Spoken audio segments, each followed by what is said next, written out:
Good morning, everybody. It's me, DeQuee B, Evangelist Edgy B, and I am honored to be here with you this morning as we kick off our 24-hour fundraiser for the Levi Long Sickle Cell Association. God is good, and his mercy is just everlasting. The things that he allows us to go through and experience just needs to be shared with the world. And that's one of the reasons I'm doing this telethon today, because there are people that live with and have lost their lives to sickle cell. And those things that they have experienced and their families have experienced need to be shared, not only to spread awareness, but to give God glory, to give him glory. So we are here today with you live until 10 p.m. We ask you to like, share. We ask you to visit Levi Long on Facebook and make your donation. Make your donation. The donation options are scrolling across the bottom of the screen. And throughout the day, we'll be thanking those that have showed their support. Right now, I am honored to introduce to some and present to others the founder, the visionary, the CEO, the director, the driving force of the Levi Long Sickle Cell Association. Kiana is a jewel in my life, and I know she will be in yours too. So let's get ready to welcome Kiana to the stage. Kiana, honey, thank you so much for being here this morning. Thank you, thank you, thank you. Good morning, Tiffany. I know you had a long Can you night hear me? last night. Just barely. So stand still. Your connection's a little fuzzy. So stand still. Let's see if we can catch you. There you go. That's a little better. Good morning. Good morning, dear. How was your night last Yes, night? last night it was lengthy, but it was awesome. It was amazing. Amazing. Okay, tell us some of the highlights. Okay. So people came in so that they can see, what Levi Long Sickle Cell Association was doing last night and to have their family recognized in the form of being honored and remembered. So we remembered those that were here with us and they're not here with us anymore because they passed away from being in this fight of sickle cell. And we honored those that are still here. And our youngest one in the building, a baby that was honored, that's 1 soul. And if you look on my timeline, you will see if you look on Kiana Diane Long Hardred, Kiana Long Hardred, or even the Sickle Cell Association timeline, you will see that beautiful baby dressed in her all black. And she literally was in the hospital. She had her first crisis last week. Oh my God. Well, I will be sure to download those pictures and get them posted as we go throughout the day. Now, tell us real quick where you headed to this morning.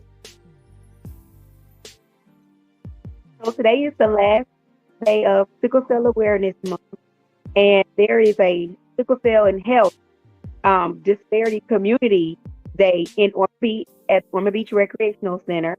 So I will be there. I will have information about sickle cell traits and anemia. I will have information pamphlets. I will possibly do a presentation just sickle cell education to the community this morning. And so that's where I'll be this morning. Okay, well, I'm going to pray that you have traveling mercy. You let me know when you're ready to pop back in, because I know you have guests and obligations today, and we're going to do our best to spread awareness and raise funds while you're out and about today. Okay, See you back here in a little bit. Thanks, Kiana. Thanks. Talk to you later. That is the founder, and I love her story.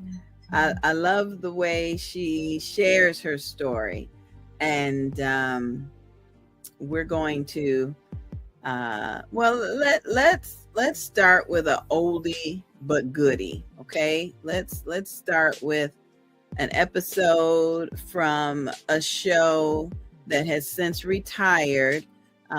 It was called So What's the Problem? And the host was Laretha Simon. And Laretha interviewed Kiana a bit ago. And we're going to play that for you in just a little bit, because it gives you some insight into why Kiana is so passionate, why she's so driven, and why she's out and about during her own broadcast, during her own show. It'll also give me a chance to get some tea. I'm trying to keep my voice to hold up throughout the day. I'm recovering from some upper respiratory COVID pneumonia type stuff. So y'all keep me in prayer. If anybody wants to come on and share your testimony about sickle cell or ask questions, please feel free to send a text to 407-914-6519. We'll have more information for you in just a little bit. But now we want to bring in this episode so that you can learn more about the heart of Kiana. Now, I see we have a question that has come in right now, so I'm going to hold off from sharing that.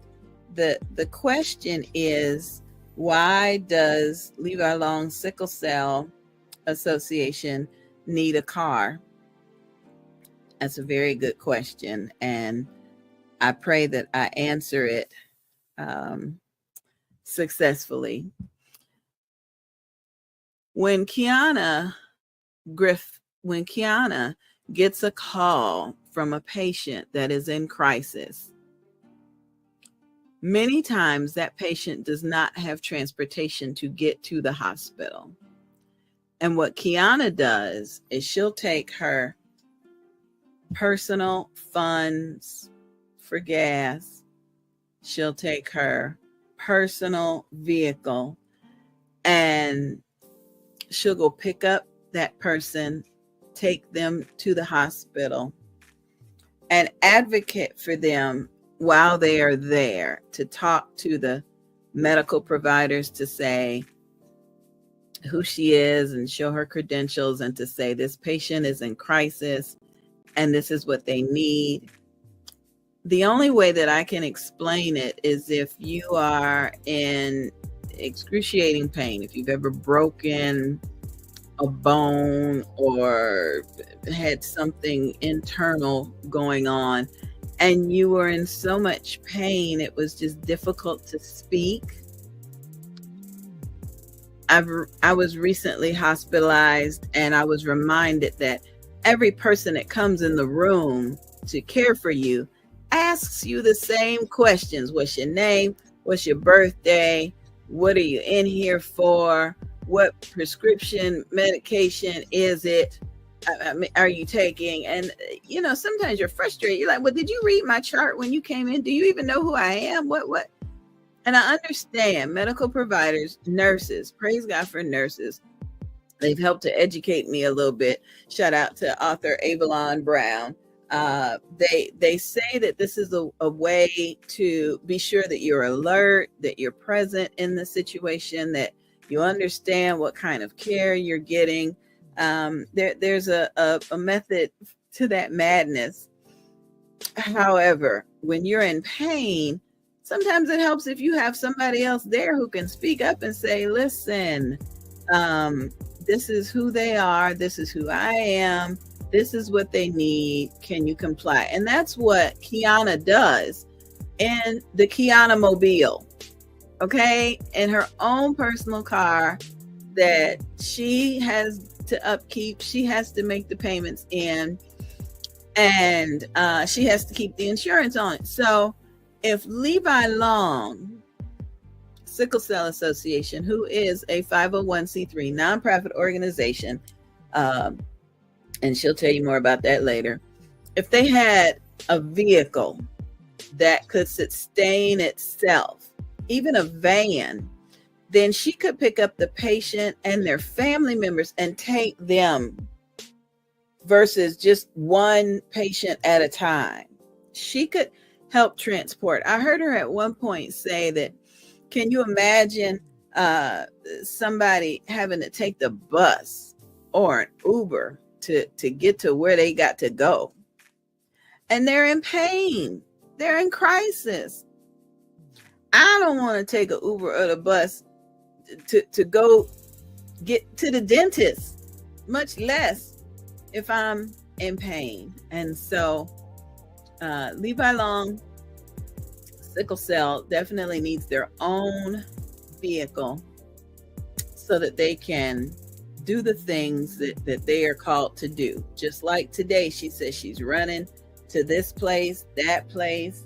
She's going to interview some people and talk to some. That's her own personal vehicle. And when that's worn down, how's she going to do these things?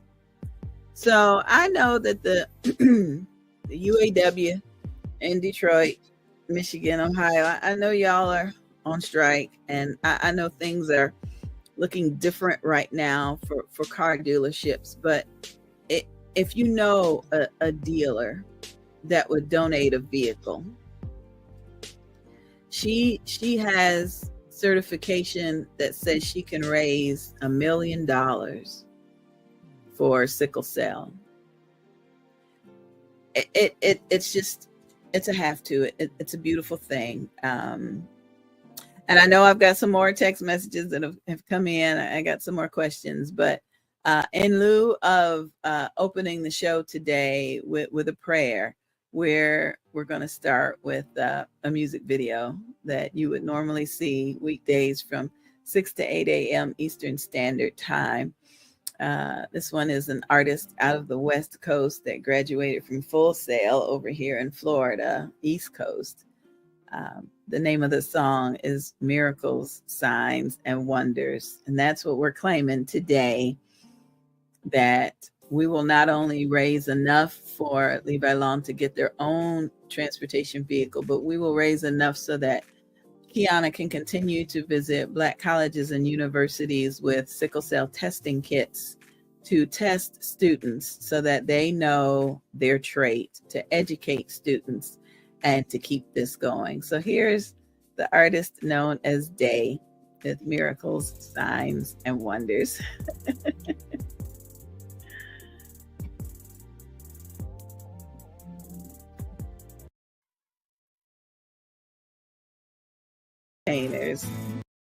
Painters, comedians, and he would come on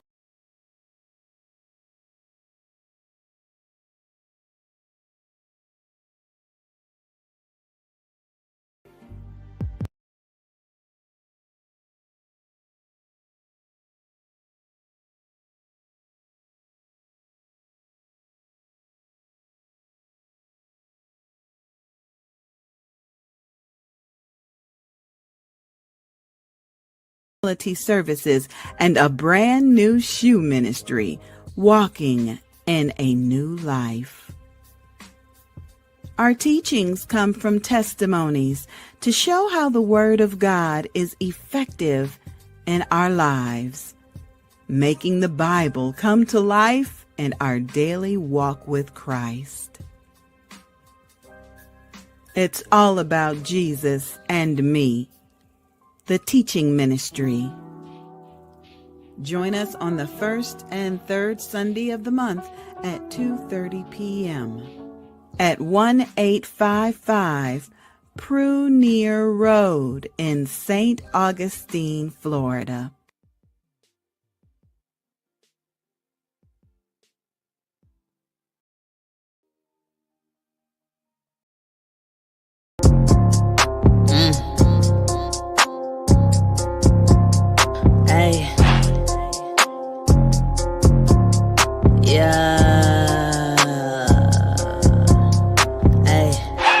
go by Lena. Know that the game that's a major. I'm in a new season. I like my chicken with seasoning. I'm black and Filipina. I believing in Jesus. Living my life through the pieces. Go double tap on my racing. Put you in shock like a seizure. Other rappers give you amnesia. Spread the word till you like measles. Holy Spirit that me so lethal. I kill them all, but it's legal. Purse for the souls, need a needle. Rolling down the block, two-seater. Dream through traffic in a beamer. God got grace, I ain't even need it. Holla at my brother cause he need a reason. Why you say grace if you don't really mean it? I ain't with a snake, that was back in Eden. Food on your plate, well you better eat it. Put it all to waste, you will never see it. Life is but a breath and you can't repeat it. I do what I say or it ain't even. Get my hair did so it stay even. Haters tryna kill the vibe but stay cheesy. You ain't with the gang, go ahead and leave it. One-way team and it's all I'm needed. Let me switch up. Catch me outside. Holla at your brother cause he see me on the side. He been looking at me cause I seem to be his type. If he ain't really better, tell him not to waste my time. I go by Lena. Know that the game that's a major. I'm in a new season. I like my chicken with seasoning. I'm black and Filipina. I believing in Jesus. Living my life through the pieces. Go double tap on my racing. I was just made with a gift. Didn't know that I would spit. Could never do nothing like this, and now I'm running this race where I fit. Look, I don't even care about looking funny. Everybody worry about following the trend. Let me go ahead and blow your mind. You can get a second deal, you can take it all in. Y'all don't even know me, dude. Yeah, I said my name, but I'm awfully rude. Now I'm just playing. Anybody know me, know I'm sweet like a lamb. And I'm bad. Looking in the mirror like, wow. Look at my style. Stunning on these haters like, ouch. I got bigger, better goals, finna come up on me and he already put me to the top. I've been put up on a certain path, only God knows if I'll ever be the one to stop. I was born in 98, 20 years straight, and I'm just getting started like I'm on a date. Got a lot of work ahead, so I gotta put it all together like I'm running out of tape. Satisfied, that's a true feeling that I really like. But that don't mean I'm really gonna compromise. I just know I gotta get ahead in life, sorry, gotta run a light. Anything that's not for the good, gotta curve right. And if you ain't with my team, better step aside. I can never fall for another type of life. I go by Lena. Know that the game that's a major. I'm in a new season. I like my chicken with seasoning. I'm black and Filipina. I believing in Jesus. Living my life through the pieces. Go double tap on my racing.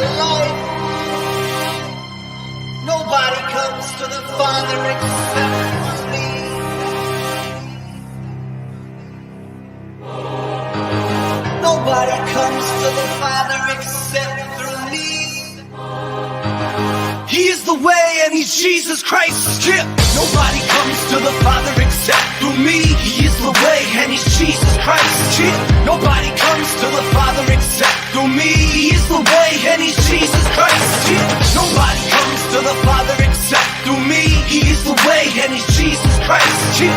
Nobody comes to the Father except through me. He is the way and he's Jesus Christ, yeah.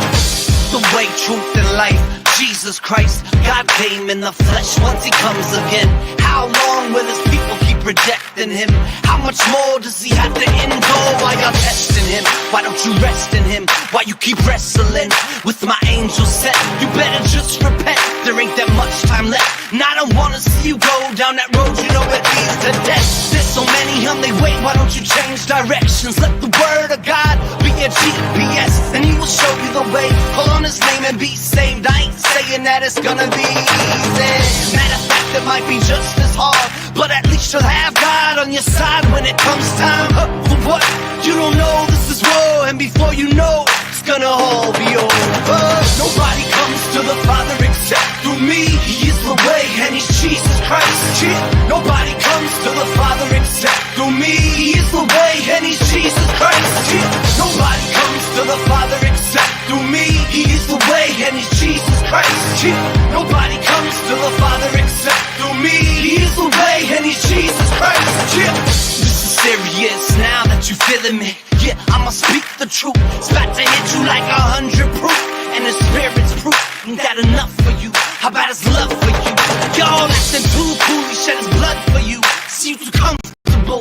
shouldn't be old news. Yeah, he made me brand new, so I can't keep doing what I was doing like it's all good. I see it just won't do, because he lives in me, just like he lives in you. Jesus, I gotta live for you, so I ain't doing what I want to. Yo, I'm doing what I got to, and you ain't gonna stop me. What you think I'ma stop now? Dude, he's on top now. You just a Christ hater, you better stop hating. I keep on patiently waiting, cause I'ma take it from Satan. You better watch what you're saying to me. Nobody comes to the Father except through me. He is the way, and he's Jesus Christ. Yeah. Nobody comes to the Father except through me. He is the way, and he's Jesus Christ. Yeah. Nobody comes to the Father except through me. He is the way, and he's Jesus Christ. Yeah. Nobody comes to the Father except through me. He is the way, and he's Jesus Christ.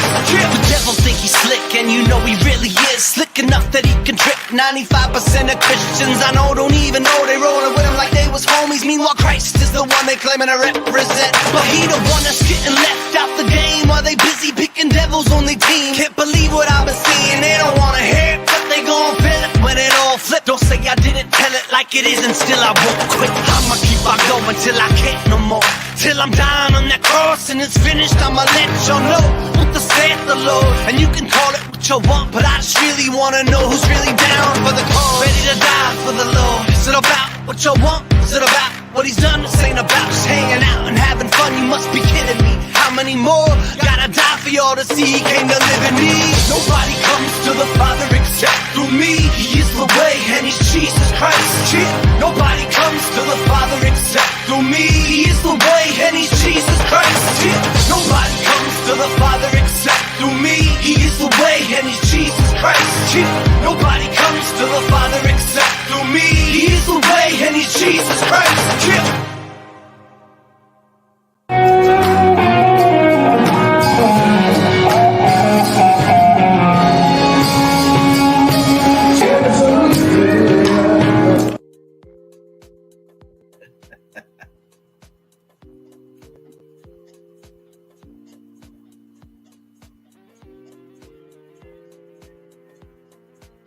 Hello there. Welcome to another episode of So What's the Problem TV show. And I'd like to thank Jay Cable. Thank you so much, Jay Cable, for that musical interlude. And prior to you hearing that soulful Jay Cable, you heard Bar T, who's the other half of Angie B and Bar T Productions. Tonight's show is going to center around sickle cell. Sickle cell is a disease. And in order to support our local sickle cell advocate, her name is Kiana Griffin, we are going to have a telethon. The reason that we're having that telethon is going to be explained to you by Kiana Griffin. So if you're ready, Kiana is backstage, and we're so thrilled that she was able to take time out of her busy schedule. When I say busy, I mean Kiana Griffin is busy. She is gainfully employed, she has a family, and she travels to 4 counties stressing her sickle cell advocacy. So if you have questions tonight for Kiana Griffin, please text them to 407-914-6519. All right, are you ready, Kiana Griffin? Hello, everybody. Good Hi evening. there. Good evening. Griffin, thank you so much for joining me again tonight, Kiana. You are very reliable. Thank you so much. You are so welcome, Kiana. So tell us first how you became involved with sickle cell as an advocate. I began my journey in the year of 2009. And when I was looking in the penny saver for something else, I was working with Volusia County Schools. Okay. I graduated from Bethune-Cookman University in 2003. And I began my journey with Volusia County Schools. But it was something really tugging on my heart that it was like, that wasn't enough. And so I was just looking through the penny saver and I saw a case manager position at the Volusia/Flagler County sickle cell. And I said, I'm going to get that job. And I Okay. called. I had never done case management, but I called and I got an interview with Mrs. Lillian Williams. Mm-hmm. And I went in, I got the job, and she Okay. told me what the job entailed. And it was, specifically, as she would say, you have to know the story. So she taught me the story. She had me to say it for her Mm-hmm. over and over again so that when I would go out to Uh-huh. give my sickle cell education, I would not miss it. I would dot every I, cross every T, Okay. and do my paperwork so that we can continue to get funding for the business. Okay. Well, I learned in my journey that so many people with sickle cell, they're very old. They don't leave. And so Mrs. Williams was older, and Right.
track.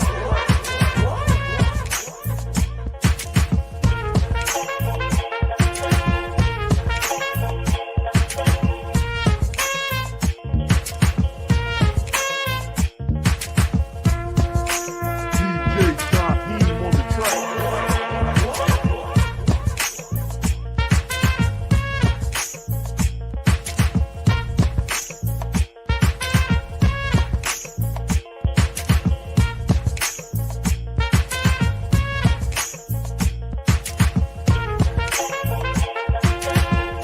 DJ Shaheem on the track.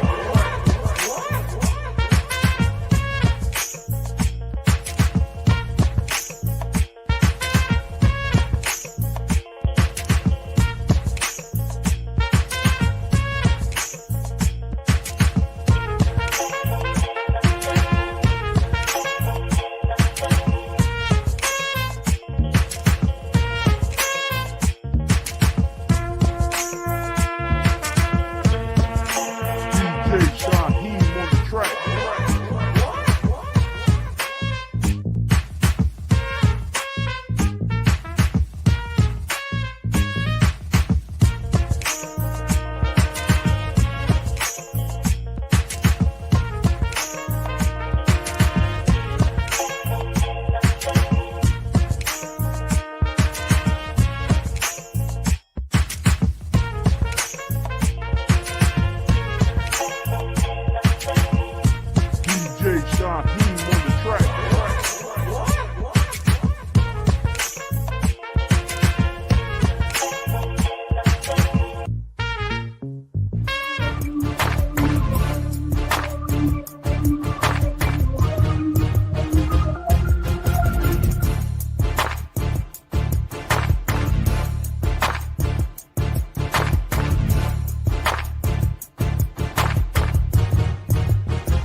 Hey there, family. It's me, the Queen Bee, Evangelist Edgy B, and we are here today live during our 24-hour telethon for the Levi Long Sickle Cell Association. Due to some technical difficulties, we had a little bit of trouble playing some of the videos that we had for you earlier today, but I do have technical support working on it, and I wanted to give you some contact information so that you can learn more about what we're doing and why we're doing it. Okay. The Bible talks about taking care of one another, and if you have been a part of any organized congregation, you know there's always a sick and shut in list, and there's always prayer for the widows and the orphans and those that tend to be having difficulty. And it is my mission to do as much as I can for organizations that meet the call of what we are taught in the Bible. And the Levi Long Sickle Cell Association does just that. Levi Long Sickle Cell Association is based in Volusia County, Florida, which is made up of Daytona Beach, Florida, and several of the surrounding cities. The founder of the organization is Kiana, and Kiana Long Hargret is a passionate, obedient woman of God who knew that sickle cell had touched her family, had learned lessons, and is on a mission to help as many people as she can, and not just those in Florida. She has traveled to different states, made a variety of phone calls to advocate, and her organization has interns, volunteers, a board of directors, and now she needs transportation. She needs a vehicle that can help her to transport patients when they contact her and say that they are in crisis. We spoke earlier when the broadcast first started that Kiana is so dedicated that if someone calls and says that they're in crisis and needs to get to the hospital, she will take her personal vehicle to pick them up and to take them and to advocate for them. And as a nonprofit organization, the Levi Long Sickle Cell Association needs their own transportation. They truly, truly do. And so we are raising money and awareness today and tomorrow. And just like my sister Sonia loves to tell the story about the Jerry Lewis telethon. When we were younger, Jerry Lewis would come on Labor Day weekend, and Lou Rawls would also come on to raise money for United Negro College Fund. But Jerry Lewis was well known for being a part of the Rat Pack with Dean Martin and Sammy Davis Jr., singers, dancers, entertainers, comedians.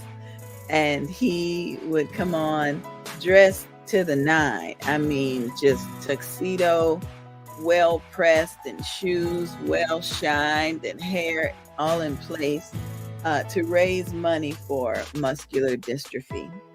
And as the weekend continued and as the broadcast went on, he would begin to look more and more disheveled. His hair would be out of place. You can tell that he was taking a nap and somebody woke him up, and his shoes were scuffed, and it was just not a comedy of errors, but you could tell he was human and he was doing the best he could. So that's me today. I'm dressed to the nine. I got on my lipstick from my alopecia sister, Uniqua Leak, Uniquely You. I got on my red lip gloss. I got on my queen earrings and matching necklace that was created for me by a vendor from the Bold Beautiful and Bold Beauty Bazaar for alopecia awareness. It is still Alopecia Awareness Month, and I'm still wearing my blue nails.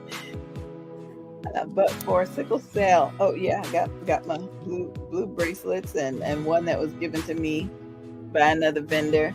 Got on my Alopecia is Real bracelet from Tracy, the diva herself. And I'm thrilled to wear my bracelet that was just given to me by my pastor, Mary Hope. It's all about me. It's all about Jesus and me, the teaching ministry based upon the sermon that I'm more precious than rubies. And so these colors may not match, but they serve a purpose.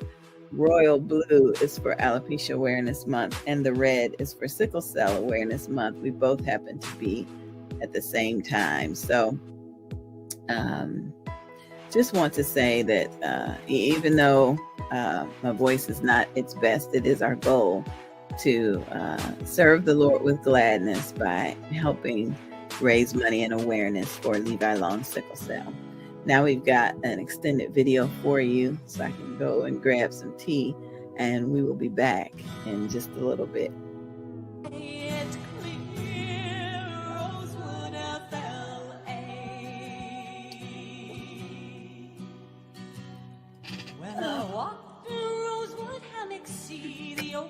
palm trees sway. I bow my head, swear in my heart this loss won't be in vain. Though hate even today spreads like a terrible disease, we're all coming together, so come join me please, so suffering can sustain. Rosewood FLA.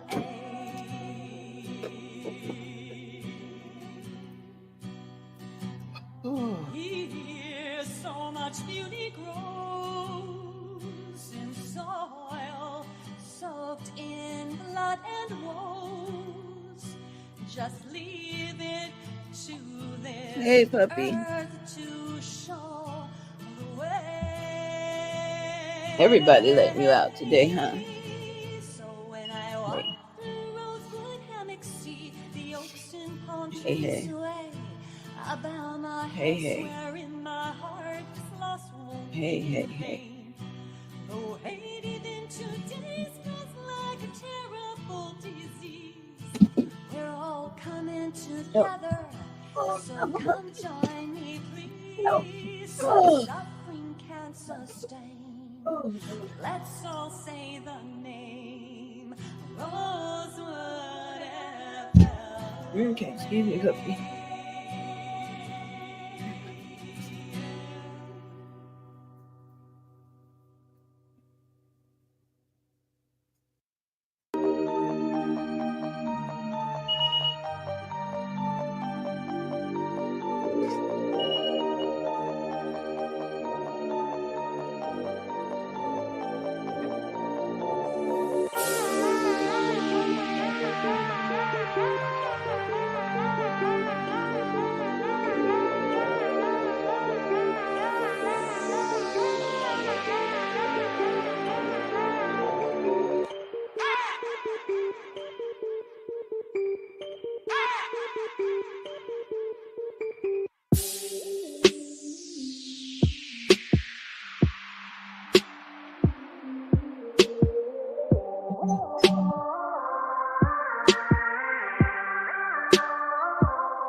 Many are called, but few are chosen.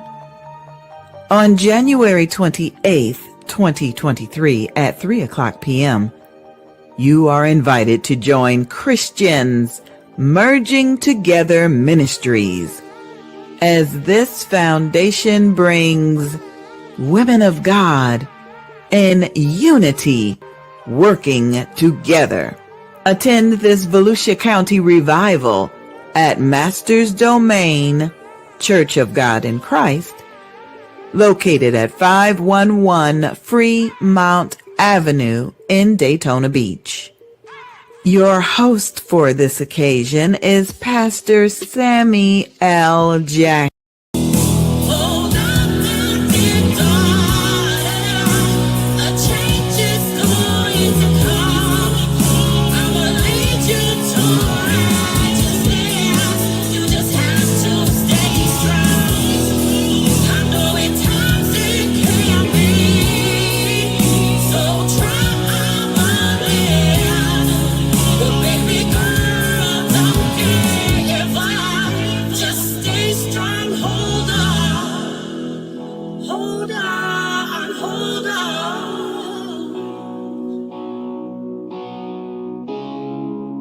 Hold on, hold on.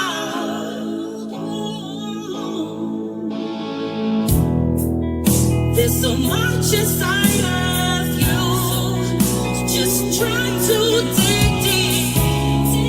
All that potential we're hiding, lost in the beauty they see.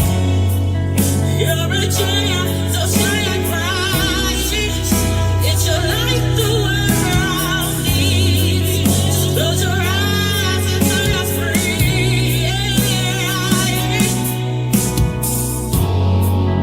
Stay strong and hold on. Memories they seem to last for so long.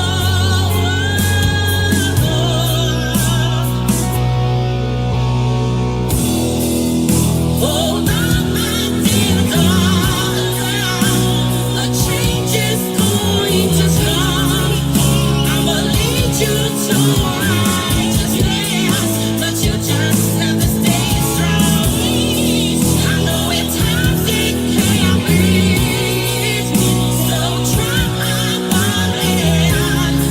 but baby girl, don't give up. Just stay strong. Hold on. Hold on.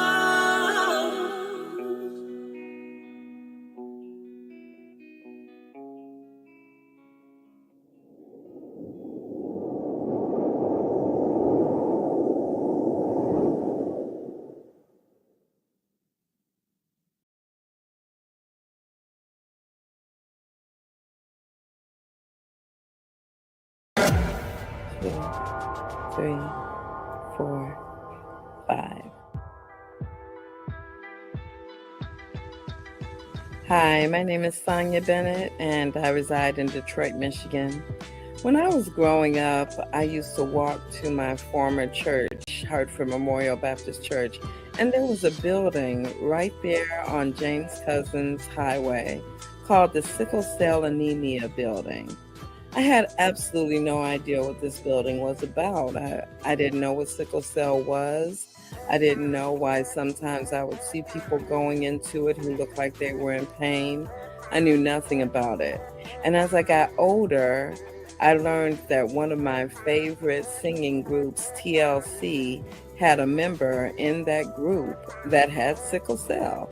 Her name was T-Boz, and she would talk about, as years went on, that there were times she would be backstage and in so much pain that she couldn't go out and perform, but she would push through the pain because she knew that her fans were looking forward to seeing her. And she really was the face of TLC, and she still is. T-Boz, I have a lot of respect for you for fighting through that pain of sickle cell.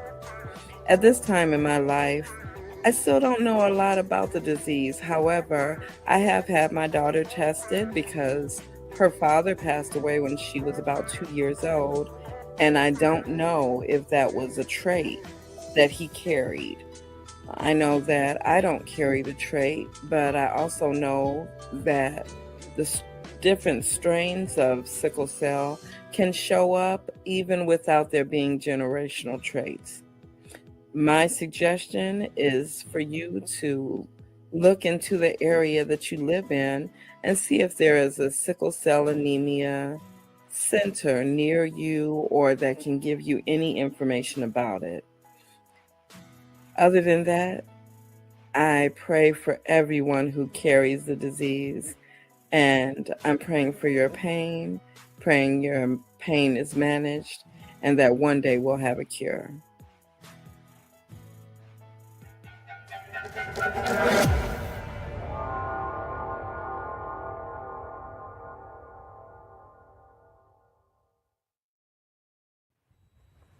Sickle cell. This is what the cell looks like. Sickle cell is an inherited disease caused by a defect in a gene.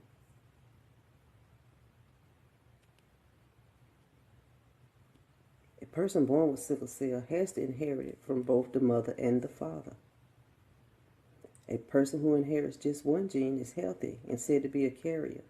The most common are SS and SC. The red states: eye damage, bacteria infection, bouts with pain and leg ulcers.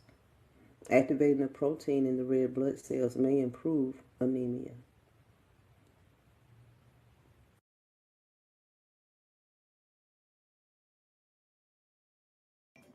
Hey everybody, it's me, the Queen Bee, Angie B, and I am buzzing in my beehive.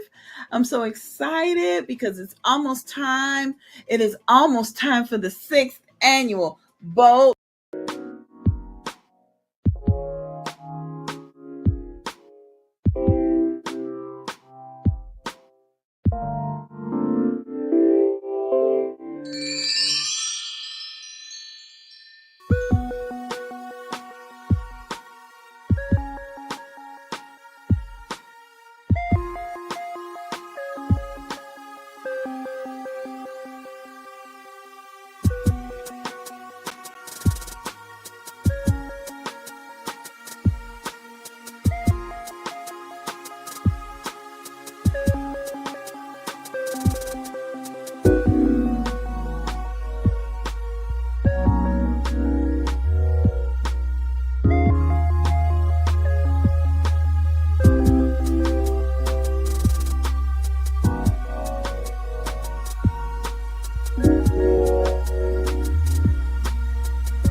Hello, hello, hello, hello. It's me, everybody, the Queen Bee, Evangelist Angie B.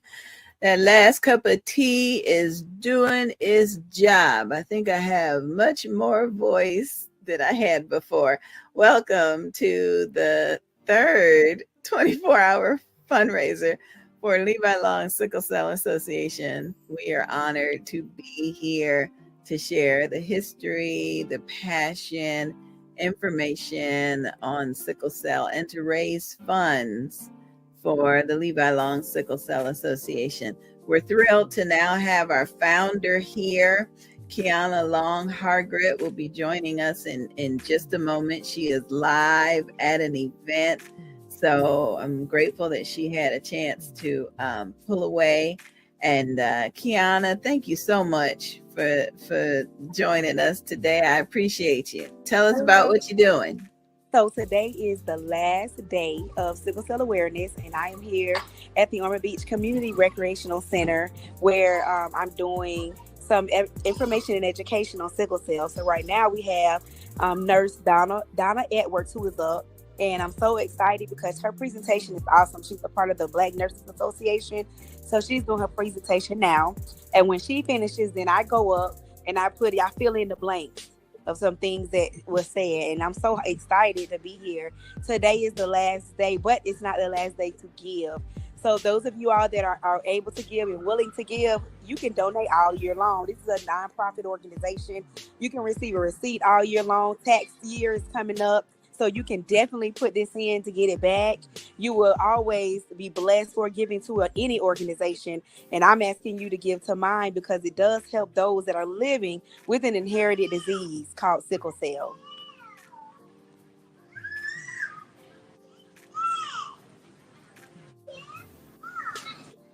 I was like, what's going on? I'm so sorry, dear. We had a question earlier about the 501c3 status and that $1 million certificate. Could you explain that, please? Yes, ma'am. So let me tell you how I found out.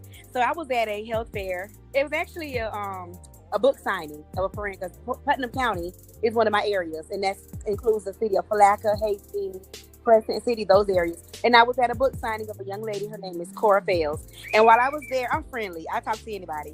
And I was sitting in my spot, and the photographer came by, and he was just taking pictures. And I stopped him, and I said, you know, how are you doing? And he says, oh, good. You know, I have a cousin that does sickle cell in Miami. I said, call her right now. So he called her, and I spoke to her. She says, well, do you know about this? Do you know about that? You have a nonprofit? I said, yeah. She said, did you get the letter from the Department of Agriculture? I said, what letter? Right. And that's why networking is so important. Why keep it to yourself? Tell everybody so we can all be blessed. But they said closed mouth don't get fed. It don't get fed a little bit. And so she said, you know, you can get a letter from the Department of Agriculture, which gives you the right to solicit. So everything is a law. Everything is done in a certain order in the United States of America. And I found out from talking to the Department of Agriculture, you can receive a letter that you can send along with your 501c3 nonprofit, your profit status letter to donors to show them that by law you can solicit up to $1 million in one donation. They can give you up to that amount, and that's legal. A lot of people don't even know about it. A lot of people don't even have it. So I share it so you can reach out. I have the number to the Department of Agriculture. I call them every year. I have to renew my status. All you have to do is show them the money that you make, and you get your status. And it's just like that.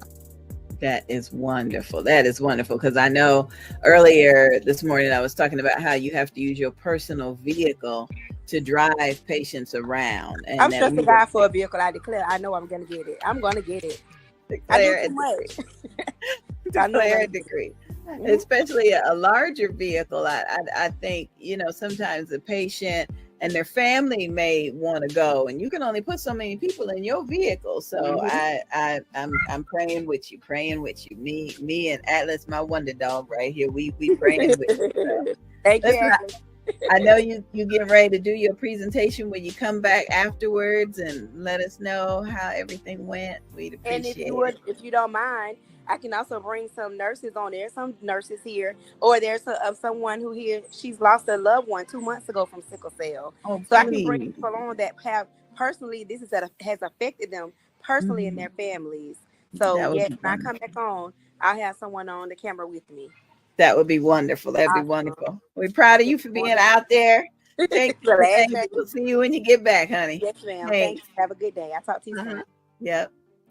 That was Kiana Griffith out doing what she does for the Levi Long Sickle Cell Association. There's Atlas, my wonder dog, in the background. Looks like it may be nap time for him. He's doing that circle plot thing.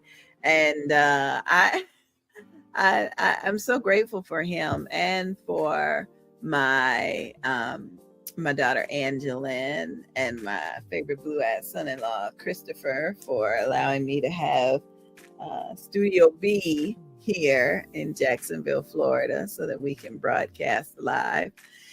It's a very special thing when a person can open up their home to you and welcome you with a meal and a place to lay your head. And I know you may be thinking, well, they're family, but it doesn't have to be. It doesn't have to be. It's still a choice, and it's not mandatory. So thank you very much for making room and making a way for me. All right, we will get back to our video in just a little bit. Before we do that, we want you to know that tomorrow is Sunday afternoon service in St. Augustine, Florida. It is coming up quickly. and we want you to know about it. You are cordially invited to join us for Sunday afternoon service. It's all about Jesus and Me Incorporated, the teaching ministry. Join us every first and third Sunday at 2:30 p.m. with Pastor Mary Hope and Minister Deacon Jerome Hope. Our outreach ministries include the Sick and Shut-In for our members, a virtual youth writing ministry, virtual Bible study, assisted living facility services, and a brand new shoe ministry, Walking in a New Life. Our teachings come from testimonies to show how the Word of God is effective in our lives, making the Bible come to life in our daily walk with Christ. It's all about Jesus and Me, the teaching ministry. Join us on the first and third Sunday of the month at 2:30 p.m. at 1855 Prunier Road in St. Augustine, Florida. You are cordially invited.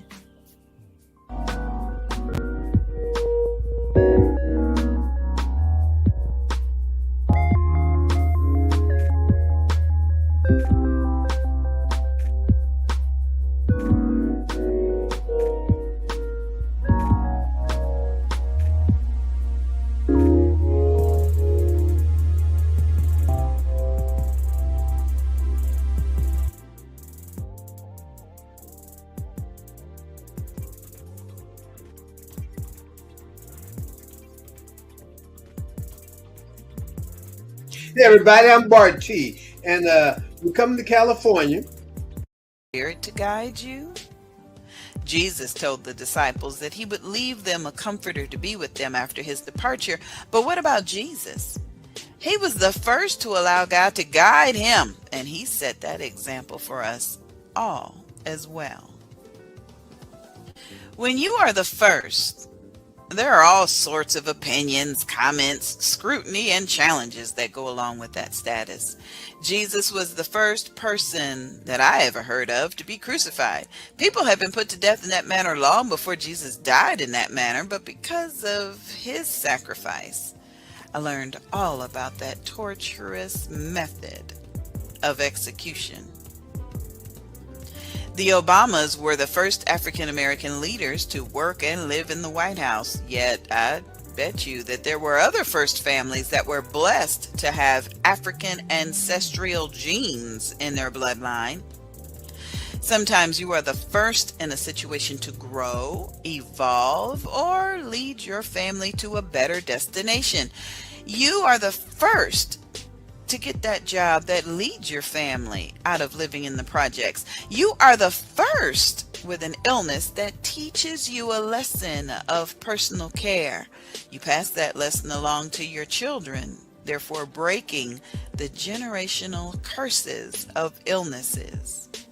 You are the first to have a grandchild for both sides of the family, and you are the first to submit during a life lesson in order to receive love. When you are the first, you can cause stability in a situation. As you are driving down the road, are you the first to be a defensive driver, or are you the aggressive one? Are you the one to start an argument, or the first to apologize and forgive? Are you the first in your relationship to ask for sex? Or are you the first to encourage abstinence and wait for marriage? Are you the first to wake in the morning and set the atmosphere of your home, giving glory to the living God? Are you the first? My husband and I wrote our very first book together, and it debuts on August 1st, 2017. It is entitled, In the Beginning, There Was God, Me, and You, the true love story that only God could have written. God gave us life through the first of his creations, Adam. Jesus redeemed us from death through the first and the only required sacrifice of his life.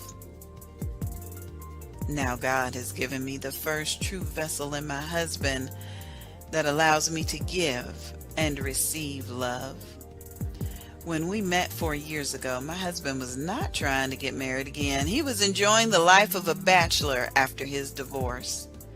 I was never going to submit to another man ever again after surviving 2 failed marriages. We were not the first spouses for each other, but we are the first married lovers and leaders in our situations that God has ordained us to be. I want to thank Denise Walker for this opportunity to be the first to contribute to this blog. I thank my Lord and Savior, through the power of the Holy Spirit, for giving me guidance in this writing. And I thank my husband for tolerating my hot flashes. When you are the first daughter in a family that's having hormonal changes, well, that is a different story. I thank each of you that were the first to purchase our book online, available at laderopress.com, LADEROPRESS.com. And I hope that you're downloading the book on Smashwords as well. There will be book sales throughout Canada, the United Kingdom, and Australia. And we have a few anticipated readers from Africa that are waiting to receive the book. Will you be the first in your family to own a copy of the book? Have you listened to your copy of the audiobook yet? Visit thequeenbee.com to order your digital download. www.daqueenbee.com to order your audiobook. Angie B Productions specializes in producing audiobooks for authors, and our audiobook project was so much fun to produce for each of you. We can't wait for you to hear it. Be the first to invite Barty and I to speak at your marriage conference or singles retreat, and we hope to see you at the next book festival. As we continue to travel with the tour that Angie B presents, we are led by God to bring concerts, workshops, book signings, and the love of the Lord through His preached word to communities and families everywhere. When you are the first to travel down a road, your footsteps can leave a path for another to follow. I pray that this reading opens your eyes to possibilities of achieving the life that God desires for you and sets your ears to hear from God.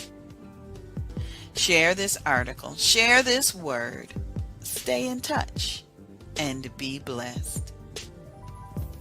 This devotional blog was written for Hope in Christ Ministries, composed and narrated by me, the Queen Bee, Evangelist Angie B.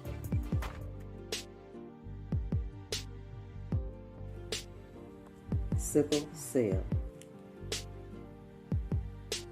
This is what the cell looks like.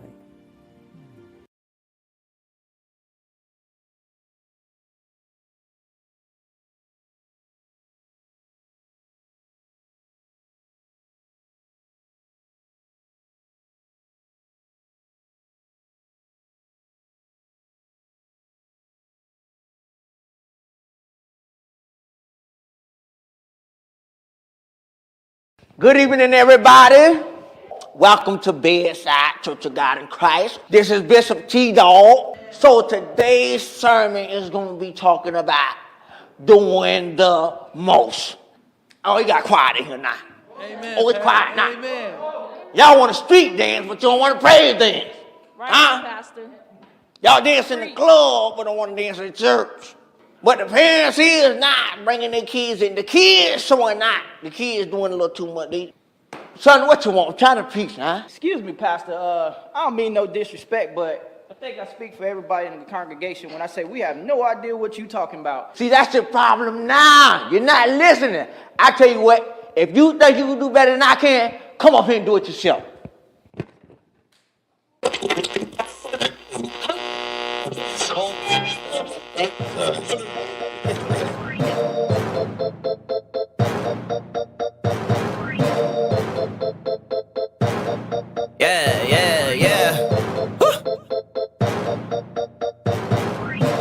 Mr. No compromise in the building. Wax on fire, set fire to the ceiling. Put your hands in the air if you feeling this, cause I'm about to set it out to the picket.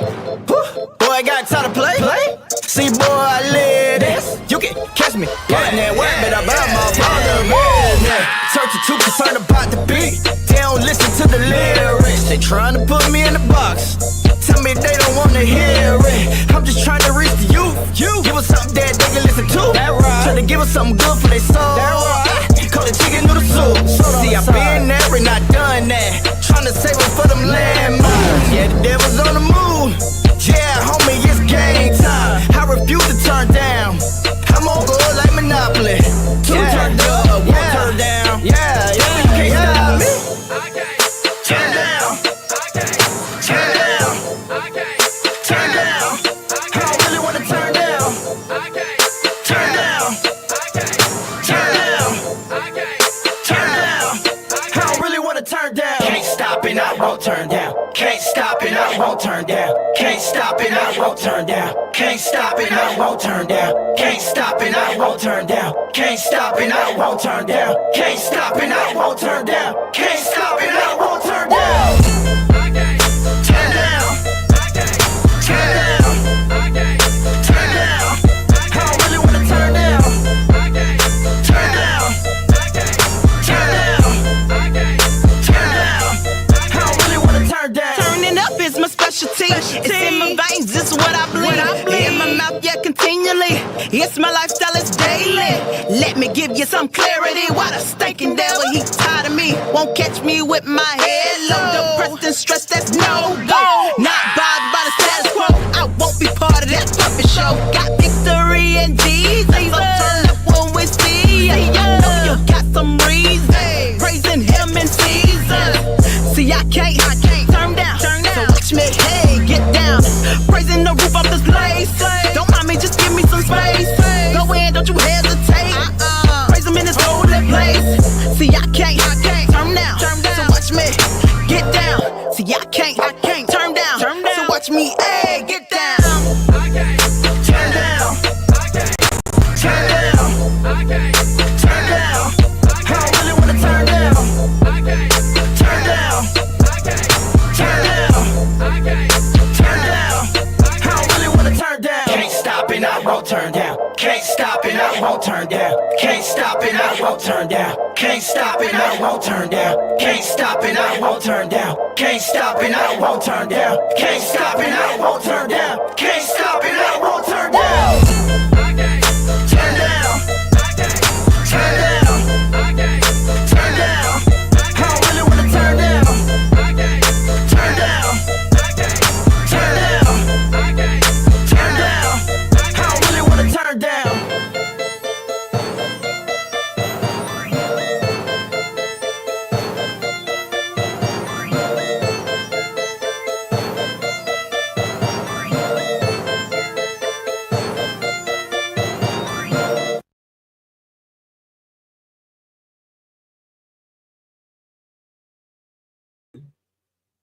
Hey everybody, it's me, the Queen Bee, Evangelist Edgy B. And I am here in the 10, 11, 12, 1, 2, 3, 4, 5, 6, 7, in the 10th hour of the 24-hour Levi Long Sickle Cell Association fundraiser. Now, that's Atlas, my wonder dog, my comfort support. He woke me up to tell me that, hey, it's time to get on the air. Now, why do I look like this? First of all, I'm wearing red in honor of Sickle Cell Awareness Month. Sickle cell and alopecia share the same month. I'm wearing blue. Oh, there's my glasses. I was wondering where they was. Okay, so I'm wearing blue for Alopecia Awareness Month. Okay. I'm looking disheveled in honor of Jerry Lewis and his Labor Day telethon. Now, for those of you that are too young to remember Jerry Lewis, he used to come on Labor Day weekend every year, raising money for muscular dystrophy. We children knew that once Jerry Lewis hit the airwaves, the summer was over. But Jerry Lewis, back in the day, was a part of the Rat Pack. That was Dean Martin, Sammy Davis Jr., him. They were singers, actors, dancers, all around entertainers, right? So when Jerry Lewis would come on the telethon, he'd have all his Rat Pack members, right? They have on their tuxedos, their shoes would be polished, their hair in place. Back then, you could smoke a cigarette on TV. So, they'd be looking, and Dean Martin always had a cup or drink in his hand. We never really knew what was in there, but, our parents probably did. And so when the show first started, I was looking fabulous. And now I'm looking a hot mess because that's what Jerry Lewis used to look like. As the 24 hours were gone, you could tell that he had been in the back taking a nap, and somebody woke him up and was like, yo, man, you got to get on camera. His bow tie would be crooked and he had hair out of place, and he had on his slippers instead of his, his shoes. But he would still come out and he would still do his job. And that's what my goal is tonight. We are raising money for the Levi Long Sickle Cell Association. If you don't know anything about them, we're going to try to give you an idea about the association. But first, we're going to tell you why we're raising money. There is a cure for sickle cell. The price tag is $39,000. Does the insurance cover it? No. Do you have to have a family that matches you to be able to get it? Yes. That's one reason we're spreading awareness and raising funds for sickle cell patients. And later on, we will talk more about the association. So I got a very special guest in the background, waiting to see if the author, Avalon Soule Brown, is going to be able to join us. There she is, Avalon. Avalon, you need to turn that light around. It's right in my... No, turn the other way. I can't see you. All I see is light. I don't put it in. Okay, that might be a little bit better. Girl, I'm bringing you in. And it's so good to see her and to be able to talk to her. Avalon is a retired nurse. She just retired in April, I think, after about 30 years of nursing. There she is. That's her pretty little face. And Avalon is a dedicated author. She says that she writes children's books for each of her grandchildren. So my team at NGB Productions was thrilled to produce the audiobook for Mommy, Why Do I Have a Cold? And she's got so many. I hope she keeps having grandchildren, because then she'll keep having new books. But she's got a book that's coming out real quick. Nursing is Our Passion. We Can't Quit. This is an anthology with a collection of anointed medical professionals. Yes, we're working on the audiobook, and we're excited about what's going to happen. But I definitely wanted Avalon to come on tonight because she does have the nursing experience, so she may have a little bit of insight into what the patients with sickle cell go through. So I'm bringing you in, girl. Hey. How you doing? Thank you for being here. I know you had a long day. You were at the book festival. Yes. How was it? It was great. There was about 60 authors there. 60. Yeah. Mm-hmm. Yeah, I saw your lives, and we gave you a shout out on the show earlier today. Oh, so wow. I'm glad. Yep. You're looking wonderful.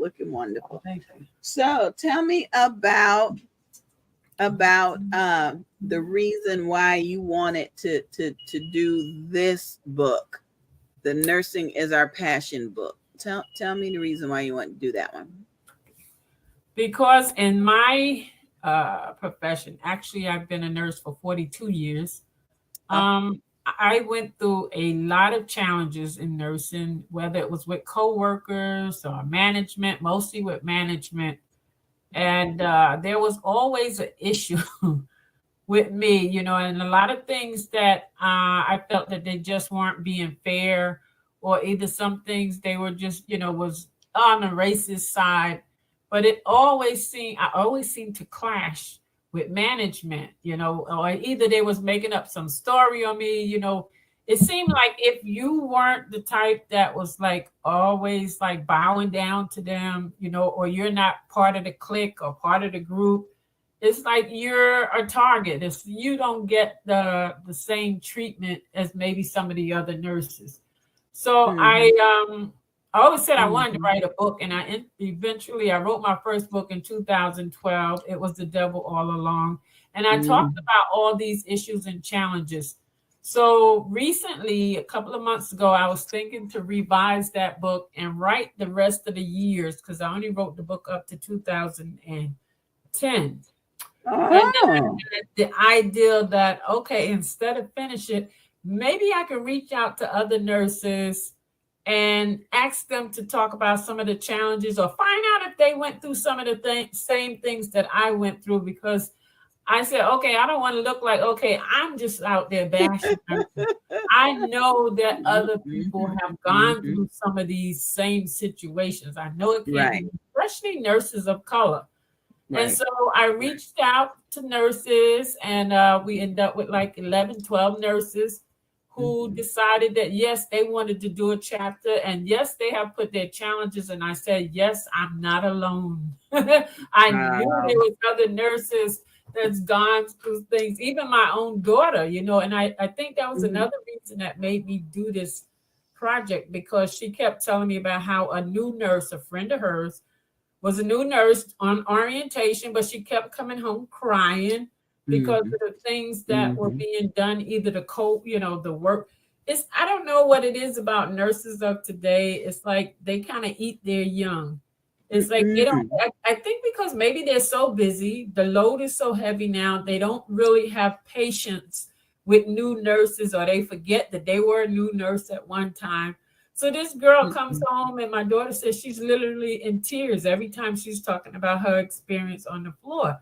And that was another reason that made me say, let me reach out to other nurses and see what's going on. Maybe we can put something together, talk about our challenges, and give them some encouragement, so that they know that they're not the only nurses, this new generation that's coming behind us that has gone through this. We went through it, but because nursing was our passion, which, you know, I hate to say it, but I don't think it's really the passion of the new nurses that's coming out. Some it is, some it's not. Some are running behind the money because, you know, they're jumping from job to job. But the ones that really want, you know, it's their passion. Like, we've been through there too, but we did not let these challenges or people make us quit. You know, some nurses, they will leave because they just don't want to take it. They don't like the way they're being talked to, so they keep leaving. And no matter where you go, the same thing is there. When you get there, same thing is waiting for you. So this is one reason why I wanted to put this book together. I learned so much about the career just reviewing the book for narration. I learned so much about the struggle. I never could understand why y'all had to be on 12-hour shifts, but the way you're able to handle yourselves with the patients, even though sometimes you're under duress from management, it's got to be applauded. That's truly admirable. And I want people to recognize that I believe the career of nursing is truly a ministry. because when I was recently hospitalized, there were the nurses that came in, and I would watch them because I was hospitalized with COVID. They had the double mask. They had to put on them yellow paper jackets, a couple of gloves. They had to do 20 minutes of getting dressed before they could even come into my room. And so at one point, right, she had come in and done my vitals and checked my you know, checked everything. And you need anything else? No, I'm good. Thank you very much. So she undressing, doing everything, you know, put it all in there. And then my IV machine starts to beep. Well, I ain't gonna call her back to come get dressed again. I just let it beep. I've slept through worse. So about 20 minutes later, she comes back getting dressed again. Oh, how come you didn't tell me it was beeping? I said, girl, it took you. The least I could do. Yeah. And it's those little things when I think about what you guys have to go through, and you're dealing with people in their worst time, scared, sometimes away from home like I was, sometimes alone, sometimes asking you questions and the test results ain't even back yet. Or like me, they kept coming back with test results and I was like, well, what does that mean? And she was like, well, the doctor will be with you. Yes, well, let me just tell you. You know, oh my goodness. It was a lot. I respect you. I respect everyone in your upcoming book. And I can't wait. I can't wait. I can't wait to be finished with it. I can't wait. I can't wait. So I mentioned earlier that you have your books that you have written these books to leave a legacy for your grandchildren. Yes. And so 1, 2, 3, 4, 5, 7 grandchildren now. How many grandchildren? Well, I have 7 grands and 3 great grands. Oh. Yes, I have a new great grand that's 2 months old. Oh, congratulations. Thank you. Congratulations. I want people to know that, you know, even though the Bible says a wise man leaves an inheritance for his children's children, this is a beautiful inheritance that you can leave for your family. Write a book. Even I tell people, even if you don't get it published, but print up some copies and give it to the family for Christmas. That's acceptable. My mother wrote a book about me and my first husband, about how we fell in love and how the whole family gathered together and planned the wedding. And she printed up some copies and put some ribbon on it. And it was never published, but I cherish it so. Right. So I'm proud of you for writing something for your children and publishing it. I'm proud of you. So, you know, as a nurse, I'm going to ask you what you know about sickle cell and what have you experienced with patients, and do you have any advice? That's what I want to know from you. I have had a couple of, when I worked in med surge, I had a couple of patients that had come in with sickle cell. They're always in such pain. They need medication, pain medication, you know, almost every 4 hours they're asking for the pain medication. And especially those that come in like a crisis, they're really in a lot of pain. You know, sometimes people say, oh, I don't, you know, you have people working, they'd be like, oh no, they just want the pain medication. But these patients are really in serious pain. I mean, I have something like, I don't experience pain, but I have something like a cousin to sickle cell. And it's called hemoglobin C. I have like a trait. I don't really have a full blown, and it's only like 2% Black people get this hemoglobin C. It's really like a European blood, but they say it's a cousin of sickle cell. Like sickle cell, the cells are sickle. My cells aren't sickle, but they carry a low oxygen concentration. Oh, like you might be anemic a little. Well, I haven't had really problems with anemia. That's why I said probably because it's a trait. But they, that's the way they explain it. It's a cousin, so it's called hemoglobin C. So it's not exactly like sickle cell, but they say it's like a cousin to sickle cell, only because of the oxygen. My cells aren't sickle, but it do carry a low. And I never knew what it was. I didn't find out about it until I was grown. I was at work one day and we were taking care of a patient. We were doing the doctor was doing like a spinal tap, and I was holding the patient, hold the patient in a certain position on the bed. And when I stood up from, because we had to bend over, I passed out. I passed out at work, and they said that they had called the code because they said I turned completely white or whatever was going on. And so, when they did, they wouldn't let me go home. They made me be admitted because they said, you can't come back to work until you get admitted. And that's how I found out, because they did a lot of blood tests trying to see what was going on because my hemoglobin was low. And that's when the doctor had told me he did what they call electrophoresis blood test. And that's how he found out. He asked me, did you know that you had, this was in 1995. So oh my God. Did you know that you had hemoglobin C? I was like, no, I never even heard of that. He said, yeah, it's only 2% blacks. And you know me, I start researching and reading that get it. But yeah, it's similar to sickle cell, but I don't have all the symptoms. But yes, I've taken care of quite a few sickle cell patients, and they come in such pain. They come in a lot of pain. They need the pain medication. And but as far as anything, that's the most that I've dealt with, just far as having them patients. Wow. And I know you mentioned it briefly that, the frequency of them wanting, every 4 hours needing the pain medication, and people may be thinking they're just drug seeking. And right. How do nurses or medical professionals come to the conclusion that they're not drug seeking? They is it after you do the blood work that you determine they're really in a crisis, or are there things I think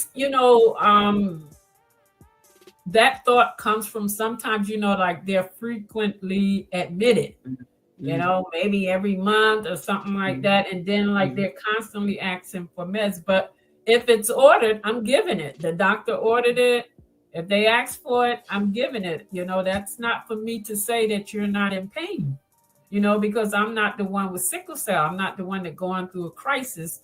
They wouldn't have admitted you if they didn't think that you were going in a crisis in the emergency room. So who am I to say that you're not having that level of pain, that you need that pain medication? So I give it. The doctor ordered it, I give it.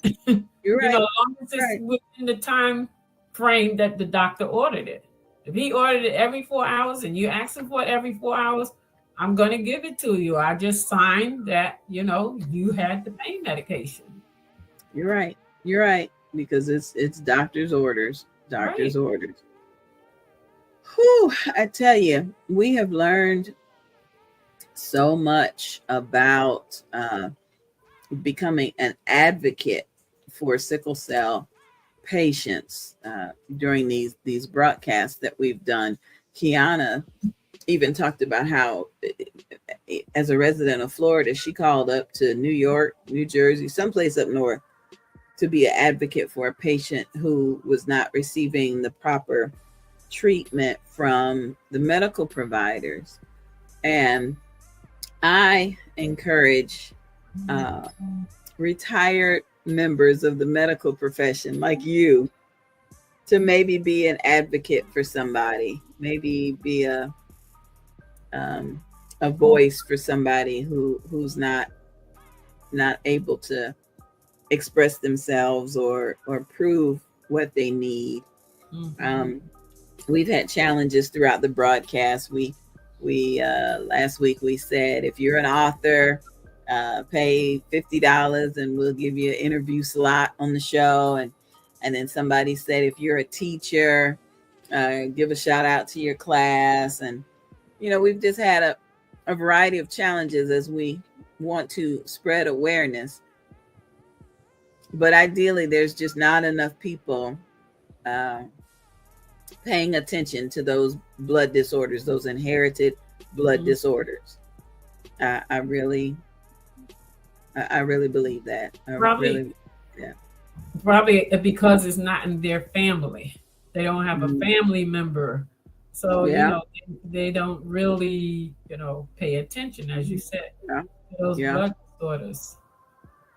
Yeah, we had Dr. Evelyn Bethune on the show earlier. She is the granddaughter of Dr. Mary McLeod Bethune, who founded Bethune-Cookman University in Daytona Beach, Florida.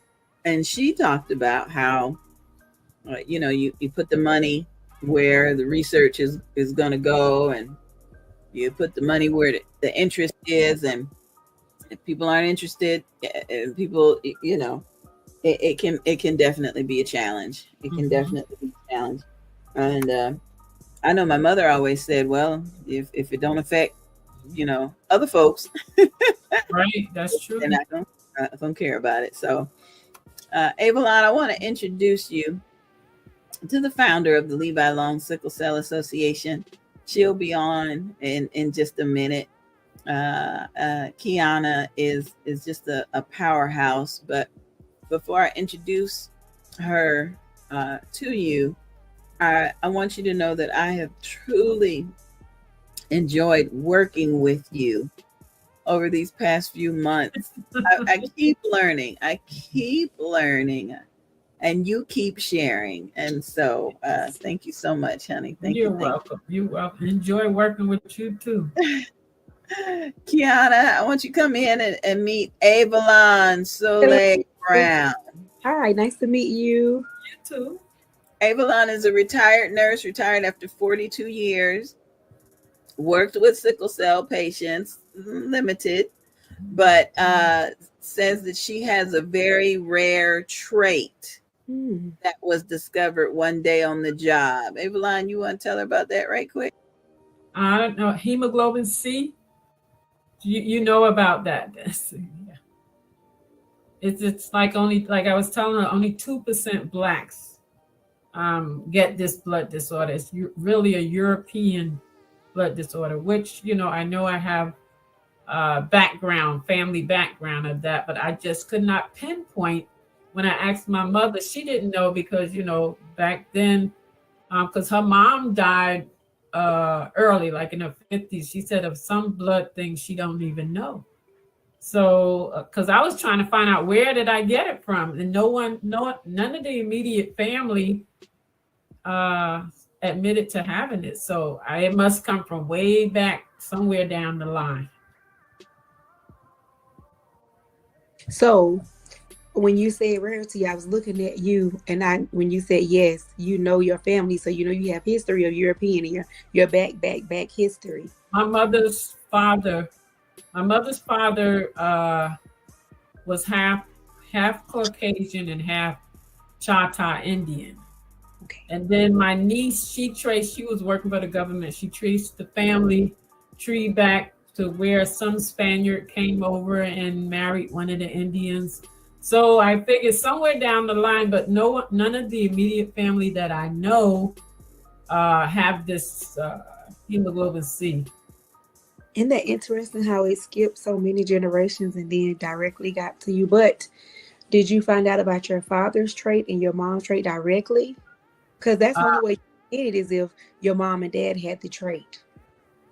No, my mother had no idea. My mother was born back in 1920, so she had no idea. Fantastic. Yes, that's where you could have gotten it from your mom and your dad. And that's what the show was there with people.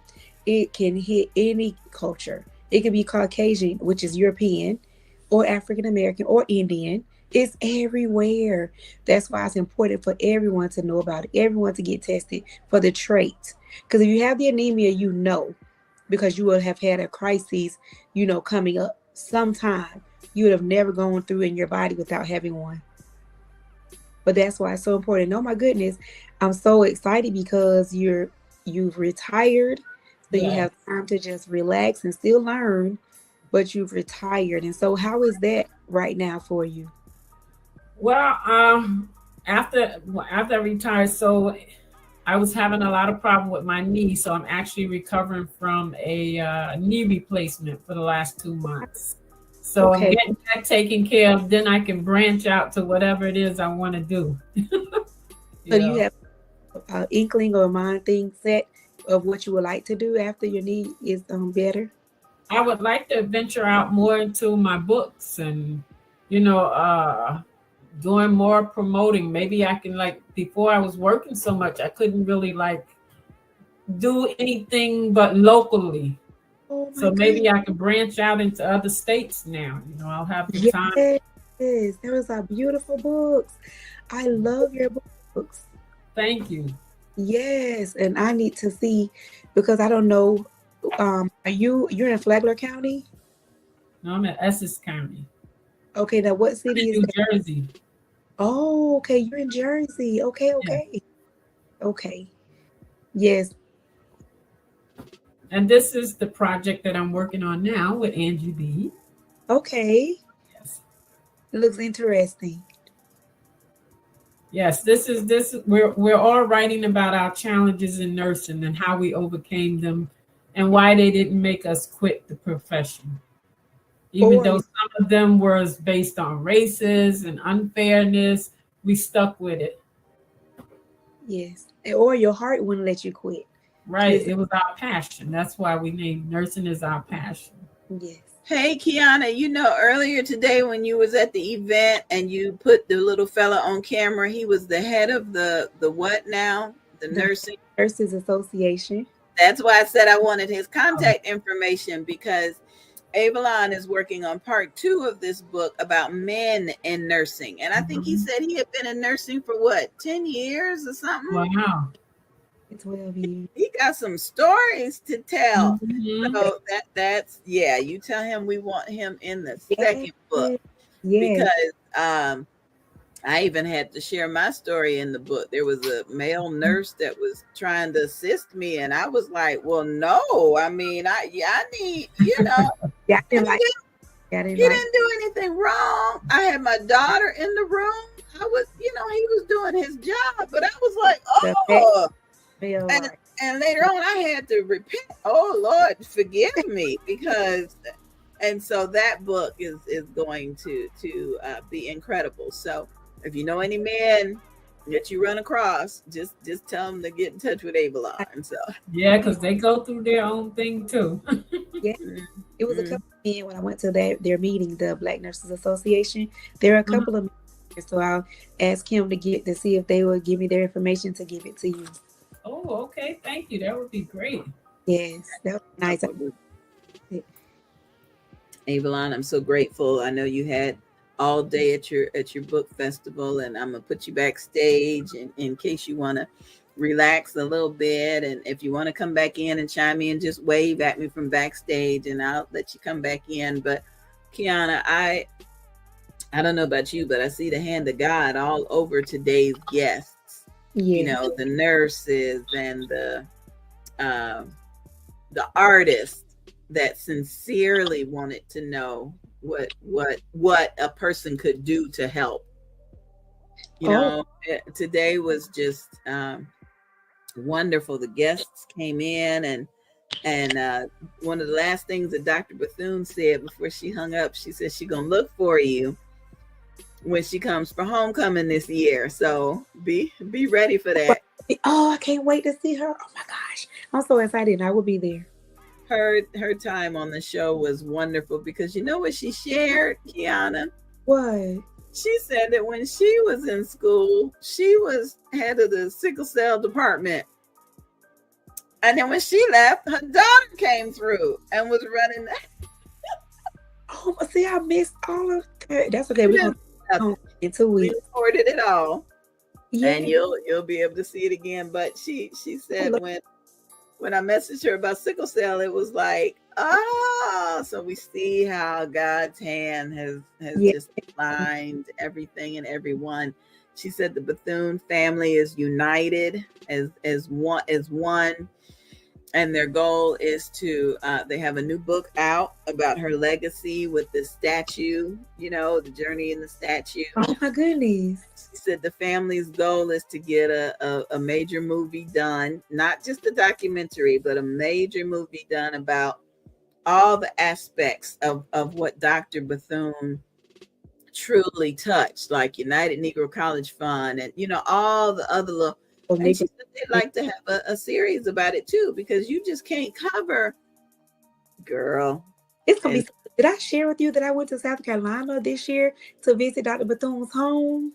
Yes. Oh, gosh, I love you so much. I literally stood in the house where she was born and was raised and lived with her mom and her dad. She was a 15th child. I learned so much about that lady this year. And the first one born free, was it? First one born free out of 17 children. She was a 15th child, but first one born free. Isn't that awesome? I felt so good to be right there in her home. Oh my gosh, it was so exciting to meet her great niece, her sister's daughter. Yeah. And oh my goodness, that was just it was so amazing to me. Yeah. And then to be blessed to be able to play as her in the parade. And in the homecoming parade, I get to be her one more time. Your little outfit was so cute that you posted. It was so cute. It was so cute. Anything. I had everything in the house. I even had the shoes like she did a long time ago. I'm gonna wear that again homecoming. I'm so excited. And I was so honored to be able to share with Dr. Bethune that we saw the statue when it was in Daytona. And I was there when they revealed the second statue at Riverwalk. And I saw Dr. Bethune get out the car, and I was so happy. But when we traveled to DC, I was just determined. I got to get to Sanctuary Hall. I got to see it. And I was in a wheelchair, and everybody was sick of pushing me around, but I was determined. And when you get to Statuary Hall, you got to see a movie. I'm like, where's the statue? Then you get out, and then they take you on a tour, and I'm like, where's the statue? And so the tour guide finally got us in the room, and I could see everything. And I was like, bye, Mr. Tour Guide. I see what I came to see. And me, little Miss Detroit, born and raised, I got up to Dr. Bethune and looked to her left, and there was Rosa Parks. That's right. And as a child, my mother took me to Rosa Parks' home. I got to sit at her kitchen table with her and just be in her presence. Now, I didn't know who she was. Until later on, my mom was like, okay, you got to write a thank you letter for Mrs. Parks for letting you come. I'm like, what in the world? Them two powerhouse statues right next to each other. And so we have to share all of this. Dr. Bethune shared so much, and she has just a fond appreciation of what you're trying to do, because she's been there. She been there, done that. Been there, done that. And wrote the book about it a couple times. So I'm excited. Homecoming is going to be so different for me this year because it's my 20th class reunion. It's going to be so different for me. Wow. You's a baby. Yes, ma'am. And I remember Rosa Parks came to Bethune-Cookman in her last days. My mom had a picture that my mom was blessed to get a job at Bethune-Cookman. Oh, and wow. I have a picture of my mom with Rosa Parks. Oh. Emma. And in the Rosa Parks movie, my little cousin Dee Dee played in her Sunday school class in the movie. And my Dee Dee's mom, my Auntie Gwen, she was in a jail cell in the movie with the person that played Rosa Parks in the movie. Mm-hmm. The things that our women folk had to go through. The things that author Avalon talks about, what she had to go through just to be a nurse, just to have a career as a nurse. Can't imagine. God knew what to do and who to allow to be born in those times. Imagine they went through. Even now. Just like I cannot imagine what a patient in crisis goes through. And Avalon touched on that a little bit, that I think about them going into crisis every now and then, maybe when the seasons change. Or Avalon taught us that they might be coming in once a month in crisis. Once a month. I have a patient that goes every week. So they're doing a study on her now. They're trying a new medicine on her to stop sickling as much. Every week, when I call her, and I just shared this at the banquet last night, if she's coming out of the hospital on Monday, she's going back on Wednesday. If she's coming out on Friday, she's going back on Sunday. It's back to back. Oh my gosh. I cannot imagine. I cannot And imagine. for me, I feel like a human rights activist because I have to advocate for them to have human rights, to be treated fairly. Really do feel like a human rights activist. And speaking of activists, I talked with, let me put this up. I talked with Pastor Mary, told her that you're available to come out and she wants you to share your testimony, 10, 15 minutes at the Blood, Sweat, and Tears conference based on Luke chapter 22, verse 44. It talks about how Jesus was in agony and he prayed earnestly and the sweat was falling off of him like great drops of blood. And so that conference, put on your calendars, November 10th through the 12th. Any of those days you can join us in St. Augustine. There'll be preaching and testimonies and workshop. But, you know, in the church, we always talk about the blood. It's all about the blood, the blood, the blood. I do not think it's a coincidence that it's time for you to come and speak during that conference in St. Augustine, Florida. Oh, let me shut the door. Here comes Atlas the Wonder Dog trying to check on me, but all right. You need to know I'm fine. I'm hoping that Teresa Jordan from Triumphant Magazine can join us this evening. She has a new book that I would love to hear about. You know, I held up my copy earlier today and played her commercial. So let me do this. Let me give our guests time to get in and get their cameras up and going. And let me introduce you to these two projects. Okay, sweetie?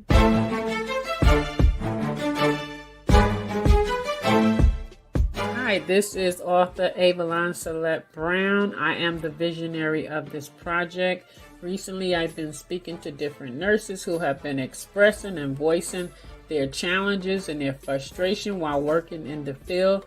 So I decided to reach out to different nurses from different specialties and bring them together to create a book so that they can write about their experiences, their challenges, their frustrations that they experienced in nursing and how they overcame them and why those challenges did not make them quit. This is going to be a very important book for the next generation of nurses because they can see that they are not alone out there. The nurses before you have gone through these same type of challenges, these same frustration, but they never allowed it to make them quit because nursing is their passion. And this is what we want you to know. Keep your passion. Never let them make you quit. Audiobook produced and promoted by Angie B. Productions.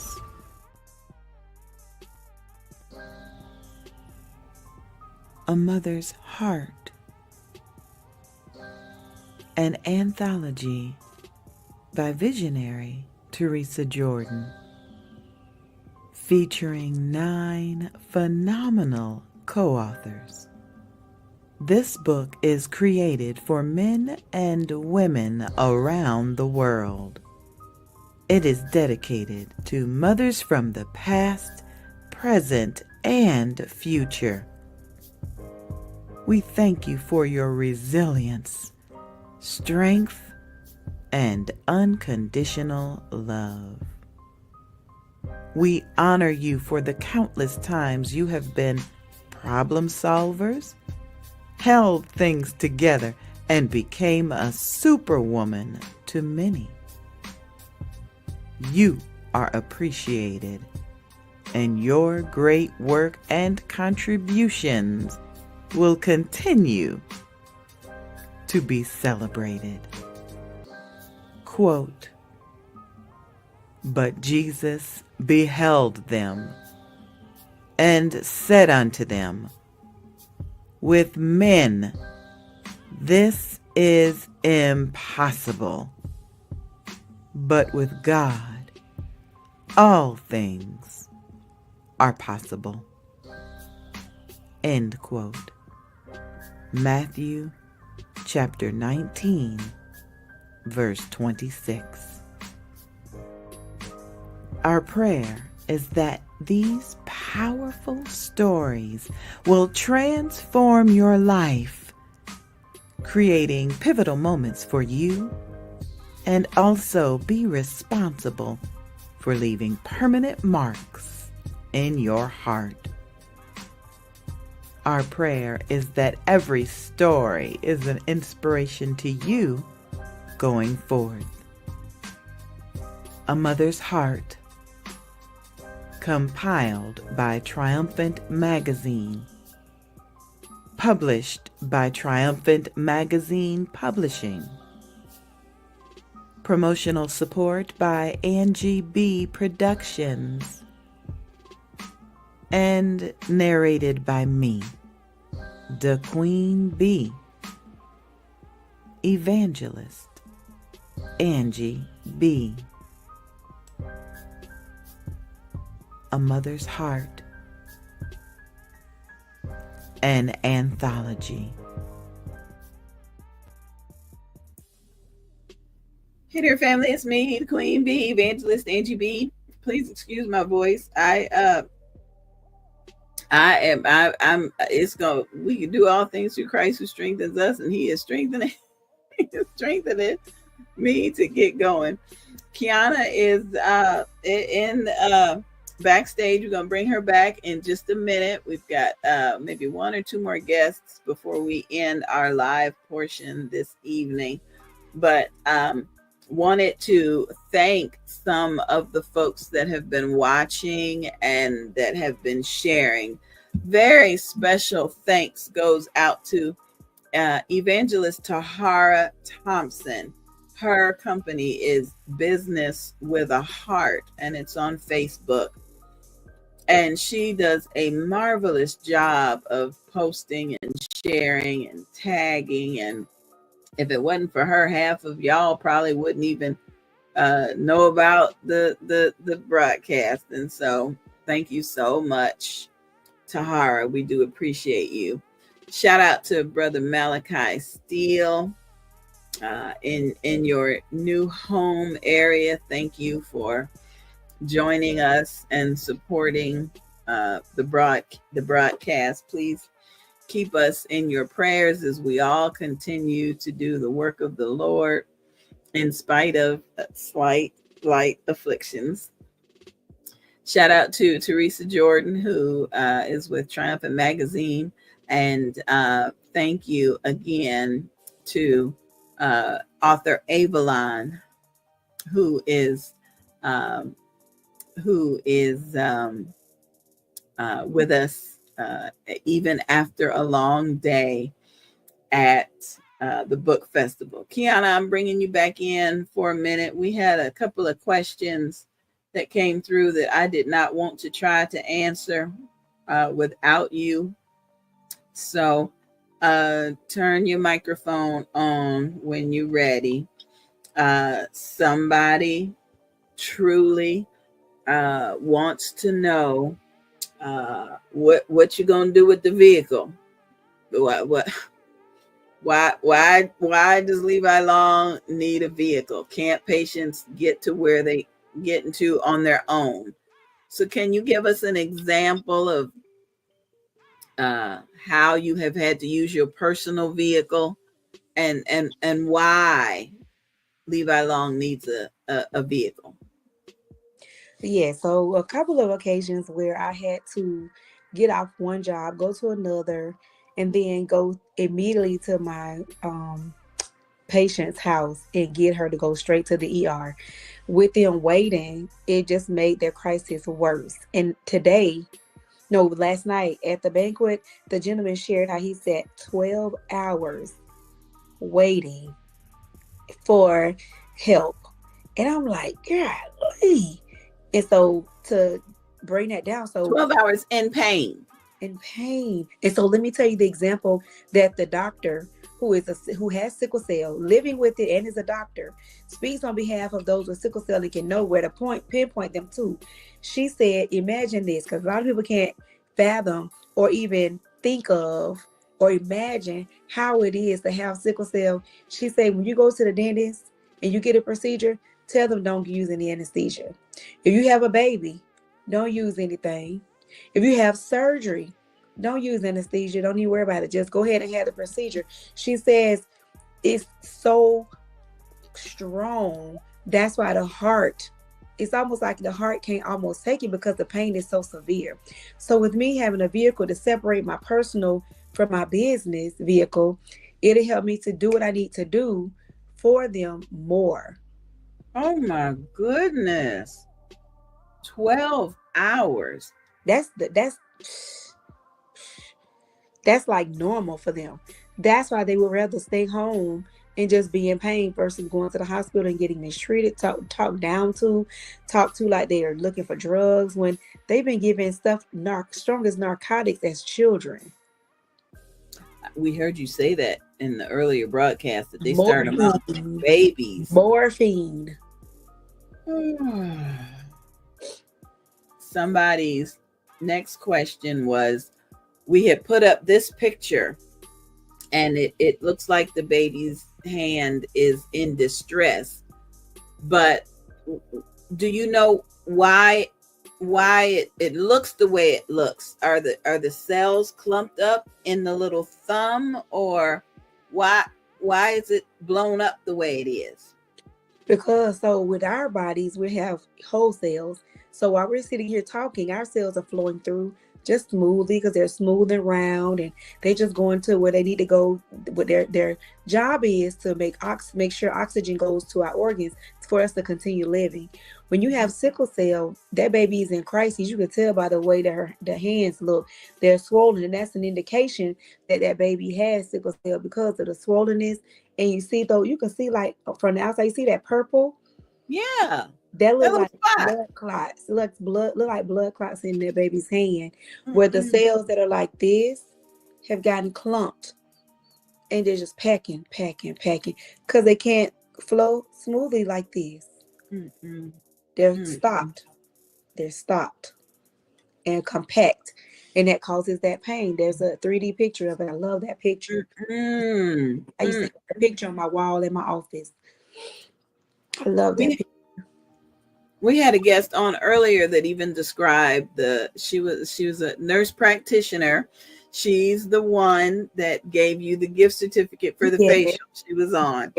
And she described them as like a hook, like, you know, Peter Pan and Captain Hook, and the hooks get stuck on the stuff. What an awesome illustration to think about. Yeah, they get hooked on each other. Man, how to be like that. I want to thank you, God, because not only does she own a med spa with the B12 injections and weight loss and the facials and things like that, but she's a nurse. And she's very intelligent. I can't wait to go get my facial. I think my face broke out from stress. I hide stress, like I keep it on the inside. You had a lot came out of my face because of the banquet. It was a lot, but it's a success, and I thank God that. Yeah.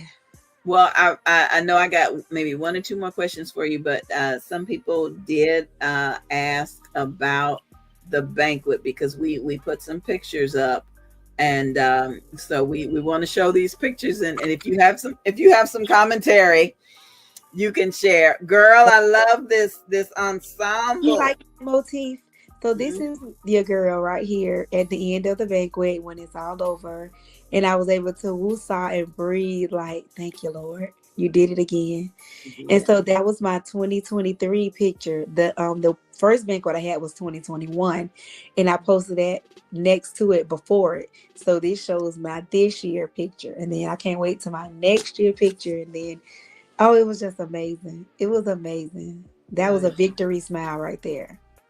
Hey, and this program, oh my goodness, the welcome and the intro and the to Rhea Singleton. Yes, Rhea Singleton. She's awesome. She did my program. She did my flyers. She did my tickets. She did my table settings. She did everything. She's the one when I did my grand opening. She did my hats for my baseball caps. She did my cups for me to give away, my tumblers. She does it all. She puts your logo on whatever. She does it. She did a purse for me. She put my logo on a big red purse. I love socks for me. She put my logo on some socks. Oh, she does it all, and I'm so thankful for her in my life. But that's what she did in my program. Isn't it beautiful? It is. Go But read. we put it up last time, and somebody texted and said, "What was the academic information? Can you give us maybe a?" Yes. So a lot of people don't know when you have sickle cell and you're growing up with it as a child, you miss school. You miss so much school because you can't attend school. And guess what? Then when you miss school, the lady got up and shared she had sickle cell in the 70s in New York. When you miss school, you just flunk. It was no virtual. It was no, and the teachers don't understand. What? You didn't come to school because you were in pain. That don't make sense. They can't recognize. So Miss Carl Lewis, she got up and she's a doctor of math to me. And she got up and she has written her own curriculum. She's written her own math books, and she's written it so smart that people like us, she's written math books specifically for nurses who have a hard time taking that test. And they've passed it. She said, I think it was 10,000 people that have used her books and have taken and passed the test, so they can relate in the hospital because they look like us. They can relate with those that have sickle cell. Isn't that awesome? Wow. She has a curriculum where kids can do math at home if they miss school. And it's so good because she's my son's math teacher. Oh my goodness. I love it so much. I was so glad she was able to come, and I wanted her to definitely share her gifts and talents with us. And the final question about last night was, we know you did in honor of, for those that are no longer with us. No, I did a in remembrance of. Oh. And then I remembered those that were not here, and I honored those that were here. Okay. You want to tell us a little bit about that? Yes. So some people didn't even know they were there to be honored. They just knew it was about it, and they just knew it was about sickle cell. They didn't know specifically. So I had some beautiful plaques made up with their names on it, and in memory of had something. So one couple here, I grew up with them in church, the Hills, Deacon and Sister Hill.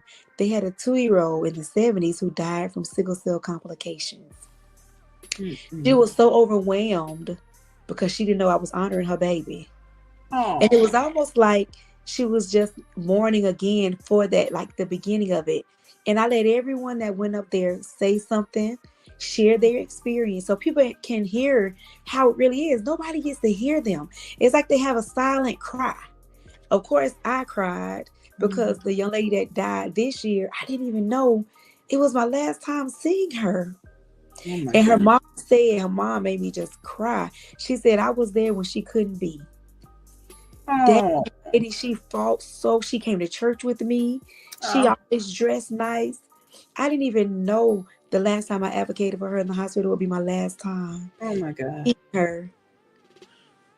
I remember we were all praying you through that time, and I don't want to say prayer is all we could do, but prayer was the best thing that we knew to do for you, because like somebody said, they don't want Kiana to get so discouraged about the losses that she leaves this mission. We don't want that to happen. We don't want that That's to happen. not even a part of my anything to leave. I just don't want to just become so upset with the healthcare and how they're doing things because I've gotten there. I've gotten upset to what a doctor, he was even afraid to come in the room. He stayed out because when I have to get up and put on clothes and go to the hospital, they already know I'm coming asking questions. They try to find other people to talk to me. The DON, the director of nursing, don't even want to talk to me because they know they're going to have to answer. Why are you allowing these nurses that you are over to just do and play with these people and use them as guinea pigs when their chart clearly says this? What is going on? And I'm going to make them answer. Then I'm going to talk to the director of their hospital. I'm going to put their names out there. I don't care. And the next thing I told them, I'm going to put them on social media as the nurses they are, because your oath says do what you're supposed to do, and that's not right. It's not. It's not right. It's not right. Okay, got another question for you that has come in. Tell us some of the misconceptions about sickle cell. And I think this may be a good time to put some of the images up on the screen too, so that people can see. But what are some of the misconceptions about sickle cell? The main misconception is that it's only a Black person's disease. That's a real bad misconception. And the reason why people always say that is because it was founded in Africa, in South Africa, actually, Sahara Africa. And it was founded by a doctor named Dr. James B. Herrick in 1910. He gave sickle cell its name because he looked inside of a microscope and saw the two different cell shapes. So that's a misconception. Another misconception is, even though the statistics and the numbers say it's 1 out of 4 chance or 25%, that's not always correct. I know a mother who had 3 children. All 3 of her children have sickle cell disease. She's lost 2 of them. One at age 16, I went to her service. I even went to be with the young lady and talk to her. And, I was able to just get to know her, and so that's a misconception because of the numbers. Love this book. I love this book. This book, it helped me tell the story of so many community people, to so many places that I've gone. And that right there, it tells what is sickle cell disease. It's just it's like a coloring book. Yeah. That's the way I describe it whenever I show it. I say, this is Kiana's coloring book. She just don't color in it. And that's what I'm going to start doing. I'm going to make many copies of that. And when I go to the youth groups, I go to after school programs, a lot of the youth groups, the Boys and Girls Clubs, and I'm going to have them to color it while I tell them the story. And I think that'll help them remember. Yeah. So Kiana, your final guest for this evening has arrived, Sister Bertha L. White. And I want her to come on because she's another one who said she didn't know too much about sickle cell. And I asked her to come on and ask you a couple questions, but like we know, we are sharing the month. September is the month for sickle cell awareness, so we wear our red, and September is also the month for alopecia awareness, so I'm still in my royal blue. And Bertha is one of my alopecia sisters, and so I'm excited about seeing her and introducing her to you. So Bertha, we're going to bring you in right quick. Sister Bertha, this is Kiana. She's the founder. Hello, Kiana. How are you? Good. Did I meet you last year at the conference? At the poolside? I'm not sure. Bertha, where do you live? I'm in Maryland. Yeah. She was there? No. Oh, I don't know if it was there, and I don't know if we've met, but it's good to see you nonetheless. It's nice to meet you as well. Yes, indeed. Yes, indeed. I'm sorry I'm so delayed. I'm sure I missed a lot. That's all right. We'll be playing the replays throughout. Good. That is good news. Tell us a little bit about you, Bertha. Well, my name's Bertha White. I am a clinical therapist licensed in Maryland and Virginia. My practice is housed at the agency that I founded, which is Agent of Change, Mental Health Services and Resources. I am a co-author, public speaker, advocate for our Black youth. And I am just glad for the invite. I'm really glad for the invite, and I'm looking for some insight. I know a little bit about sickle cell traits. There are a few family members of mine that, are impacted by that. Otherwise, that is not an ailment that, has impacted my family nor me.